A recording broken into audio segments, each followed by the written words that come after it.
Ladies and gentlemen, welcome to Talk Spicy. I'm Coach Gene Clemens. Thank you for joining me wherever you are joining me. Rate the show, comment, agree, disagree, whatever you do, keep it spicy.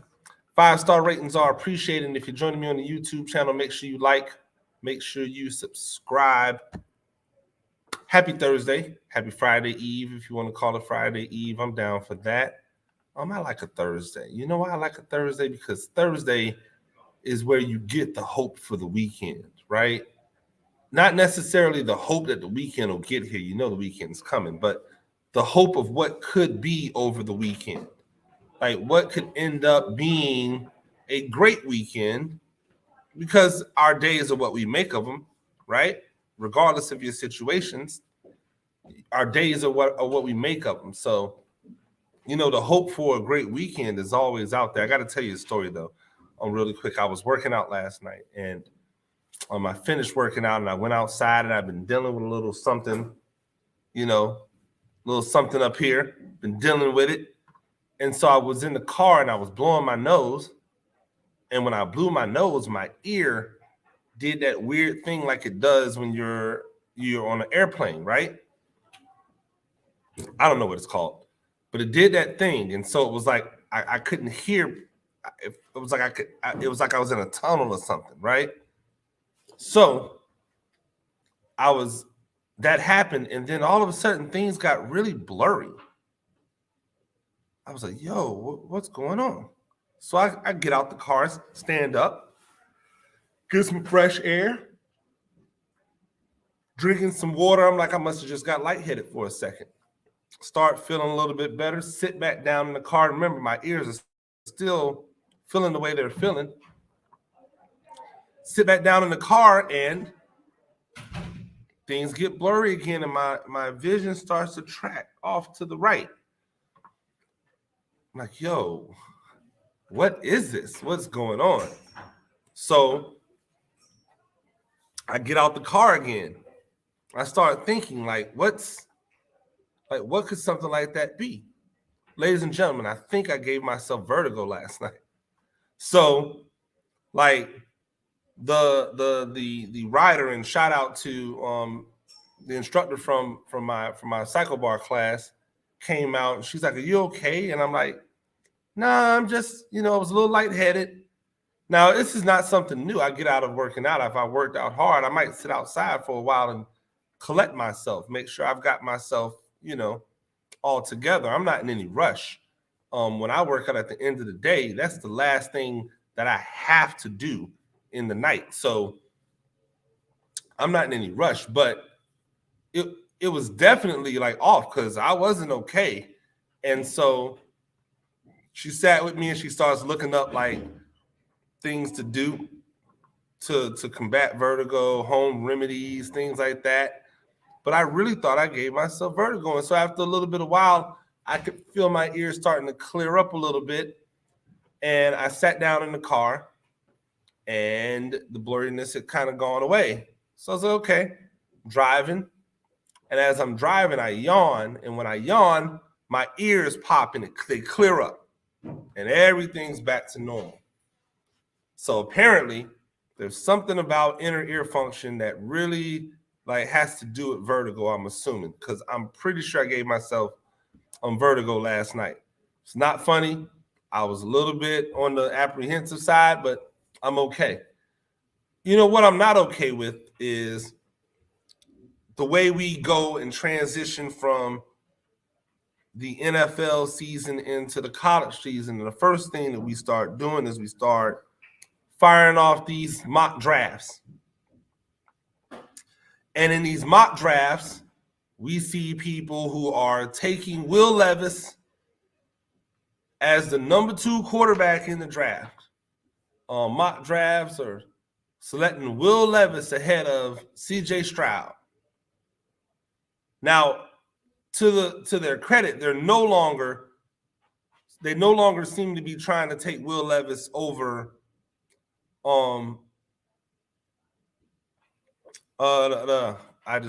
over Bryce Young, excuse me. They're no longer trying to take Will Levis over Bryce Young, but give it time, because we're still early in this draft season. He's going to all of a sudden be the number 1 pick in people's minds. But I just keep asking why. Like, why? What did we see in Will Levis's 4 seasons in college? It's 2 seasons at Penn State where he couldn't break into the lineup, then transferring to Kentucky last year and this year, that makes us think that this guy is a number 1 overall pick. That makes us think that this guy should be a first round pick. Like, what have we seen? Okay, so I'm not even going to go to his 2022 season yet, which, by the way, was his 4th year in school. He's 23 years old.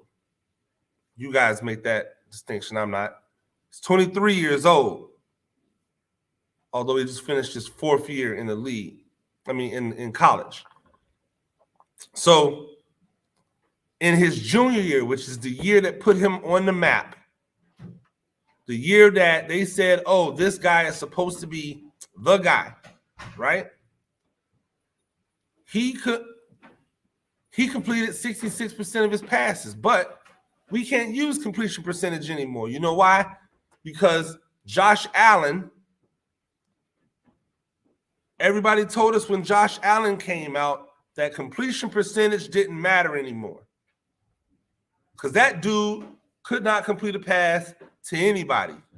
And yet he still went as a first-round pick. So who cares that he had 66% completion percentage, right? He threw for 2,800 and some odd yards, 26 yards. 24 touchdowns, 13 interceptions. 24 touchdowns, 13 interceptions. That's not even a 2-to-1 touchdown to interception ratio. That's not a 2-to-1 touchdown to interception ratio. He flashed athleticism, right?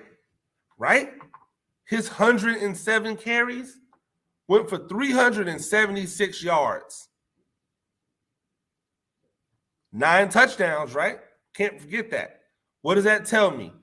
Short yardage guy. Not big play guy. Short yardage guy. 3.5 yards a carry. I'm supposed to get hype over a quarterback rushing for 3.5 yards a carry. 9 touchdowns. He's big and strong. Yep.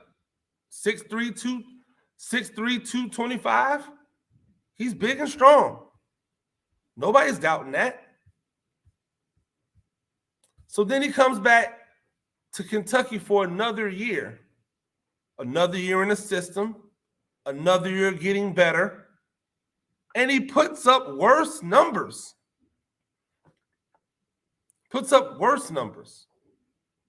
19 touchdowns, 10 interceptions. Still not 2-to-1 touchdown to interception ratio. Still not a 2-to-1 touchdown interception ratio. 2,400 yards.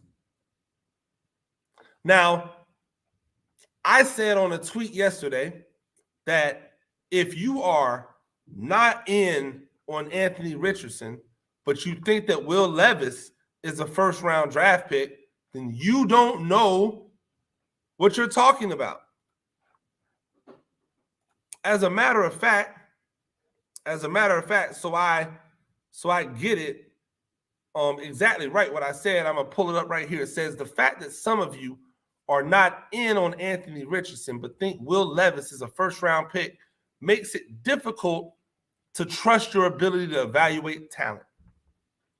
And I said that because I'm in it. If you legitimately believe that Will Levis is a first-round draft pick, but you think that Anthony Richardson is a project that should go in later rounds, 2nd and 3rd and 4th, you gotta, my man, you gotta explain it to me. But I thought, maybe, because I got a response from a troll that's on Twitter who always responds to anything that I say with something opposite. Rarely has he ever agreed with anything that I've said. It's like he sought me out because I was the black dude that he could like go against and feel good about. I don't know. But shout out to Anthony LaBarbera because he really cares about my tweets. He's always coming on behind them. Don't know who the guy is. I don't follow him. He follows me, but he doesn't agree with anything I ever say. So I don't understand why he follows me. But hey, I appreciate you, Anthony. Keep on running them up. He said that Levis is a better quarterback right now, and it's not even close. It's not even close. He says Richardson had dynamic moments. Now, I will be the first to tell you, did I think that Anthony Richardson was great this year? No. Did I think that he was in an offense that was predicated on making him look like really accentuating his talents to the best of their abilities? No. Because Billy Napier, for all the good for Billy Napier, his offenses have never been dynamic if they haven't had a legitimate run game outside of the quarterback. If they haven't had a legitimate run game, then their offenses have not been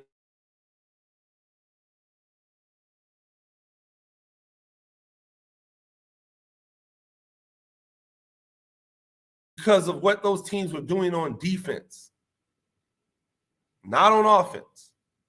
So it's going to be interesting to find out if Billy Napier can get it done at the University of Florida. I don't have a very good feeling about it. I think they'll be looking for another coach in another 2-3 years. Well, in another 1 to 2 years. Because now, after 2 years, you're not getting it done. They think about getting you out of there. But I went back. I was like, well, let me double check. Let me look at, because I've watched games of both of them play, and it's not even close to me. Anthony Richardson's far superior than Will Levis is. It's not even close. But I said, okay, well, let me just go back and look at the stats. Maybe I missed something, right? So I did. Remember I told you 22, and Anthony Richardson's first year as a starter, in his third year in college, very similar to Will Levis. His first year as a starter, in his third year in college with Kentucky. They both play in the SEC East, so they both have similar opponents, right? So we don't have to worry about well, they played different people and no. They played the same talent. They played the same teams. They're in the same league. So we don't have to worry about, this is a great comparison because they both played in the same league, in the same division of the same league, right? So I go and I look at Anthony Richardson and I'm like, okay, well, let me check out what he did overall. 2,549 yards is more yards than Will Levis threw for. It's more yards than Will Levis threw for. Well, he only completed 54% of his passes. So you're telling me he passed for more yards even though he completed less passes? Josh Allen has proven you don't have to have a good completion percentage in order to be drafted high. So I don't want to hear the completion percentage argument for Anthony Richardson. We're going to keep this thing level. Oh, well, that's because Josh Allen had a cannon for an arm. Have you watched Anthony Richardson? Cannon for an arm. Athletic. 235, 6'4", 240. That's Anthony Richardson, by the way, just in case you were wondering. So then I started going and looking at individual games because he said he had moments. Would that moment be that game against Tennessee where he only completed 54% of his passes, but he threw for 453 yards? Would that be the game versus Georgia, where he only completed 48% of his passes, but it was for 271 yards? Would it be that game versus Vanderbilt, where he only completed 59% of his passes, but he threw for over 400 yards? Anthony Richardson had a 17 touchdown, 9 interception performance. 17 touchdowns, 9 interceptions. That's not 2-1. It's not 2-1. He threw less picks than Levis. He threw 1 less pick. He threw 2 less touchdowns. Rushing wasn't even close. Levis rushed the ball 72 times for minus 107 yards and 2 touchdowns. A far cry from his 9 touchdown running as a junior and the 300 and something yards that he put up. Anthony Richardson, meanwhile, ran the ball for 654 yards and 9 touchdowns. Now, unlike Will Levis's 9 touchdowns when in his junior year, where he ran for 3-point-something yards per carry, Anthony Richardson ran the ball at 6.3 yards per carry. That includes 100-yard rushing performances against Utah, one of the best defenses in the league, and LSU, one of the best defenses in the league. The man had 96 yards versus South Carolina, and that was when South Carolina was on the move. He beat South Carolina when South Carolina was making that ascension up. 96 yards versus South Carolina. 62 yards rushing versus Tennessee. That's on top of the 453 yards. This man accounted for 500-plus yards versus Tennessee.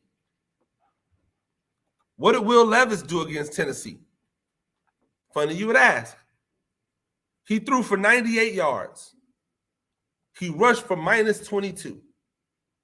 He had 3 interceptions and no touchdowns. These two dudes are not the same. What did Will Levis do against Georgia when they lost? He completed 64% of his passes, only threw for 206 yards, 1 touchdown, 1 interception. He had 26 yards rushing. That's compared to Richardson, who only completed that 48%, but threw for 271 yards and a touchdown, and then had 19 yards rushing. Against the best teams, by the way, Kentucky didn't even have to play LSU. They didn't have to play Florida. They didn't have to play Alabama. They didn't have to play Texas A&M. When I look at Will Levis's schedule, Miami of Ohio, Florida, Youngstown State, that's an FCS school, Northern Illinois, Mississippi. Look at the games where he killed it. 377 yards versus Youngstown State, but he threw 2 picks. He had a rushing touchdown, but he only ran for 3 yards. Northern Illinois, shelling themselves this year. 303 yards and 4 touchdowns. That's his best game. That's his best game, is versus a really down Northern Illinois team. And yet people are trying to tell me that he's better, head and shoulders better than Anthony Richardson. Make it make sense to me. Is it because he likes mayonnaise? Is it because he looks like mayonnaise? What is it? What is it that makes Will Levis better than Anthony Richardson? They play in the same conference. Anthony Richardson went up against better competition. He put up similar passing numbers, blew him out the water as a rusher in his first year compared to this man's second year in a program where everybody thought he was a Heisman frontrunner. He and C.J. Stroud, and now he's jumped over C.J. Stroud, even though C.J. Stroud just put up another record season. Even though C.J. Stroud just went toe-to-toe with the national champions, put up all the points in the world, left it in the hands of a kicker, and the kicker didn't get it done. That's what make it make sense. Tell me you don't know talent without telling me you don't know talent. You tell me you know talent, you don't know talent, without telling me you don't know talent. You know how you do that? You tell me that Will Levis is better than Anthony Richardson. You tell me that Will Levis should be getting drafted ahead of C.J. Stroud. Now, for all of you people out there that decide you're going to put together mock drafts, don't give us the BS of saying, oh, well, this is based off what I think the organization would do.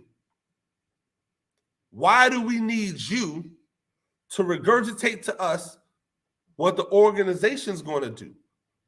We want to know what you're going to do if you were the organization. That's how a mock draft should work. That's how mock drafts have value. When you see a mock draft from me, it is going to be based off of what I would do if I was in the position of the organization. I'm not trying to be right in my draft order. I'm not trying to be right in my draft order. I'm trying to be right in my player evaluation. And this is why so many of you are horrible at this draft stuff. Because you can't just try to be right in picking who's going to go where. You should try to be right in picking who should go where because it's the right fit for them. Because they're the best talent and it's the right fit for them.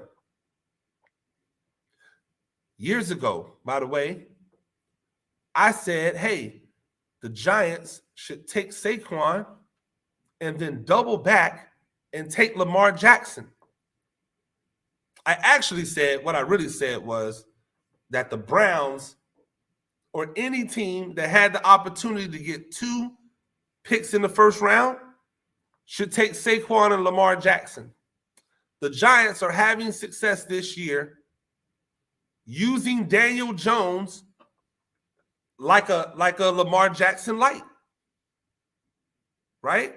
Like he's DeAndre Jones. He's a threat as a runner and as a passer. His passing numbers, not where the elite passers are. They're not even where Lamar Jackson is. And the people don't believe he's an elite passer. And he's throwing to nobodies the same way that people claim that that Daniel Jones is throwing to nobodies.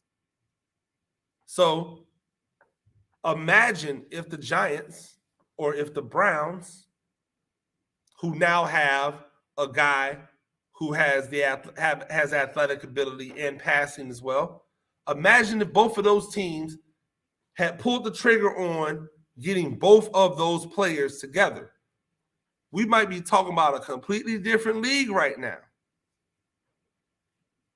I wasn't right on draft day, but I was right.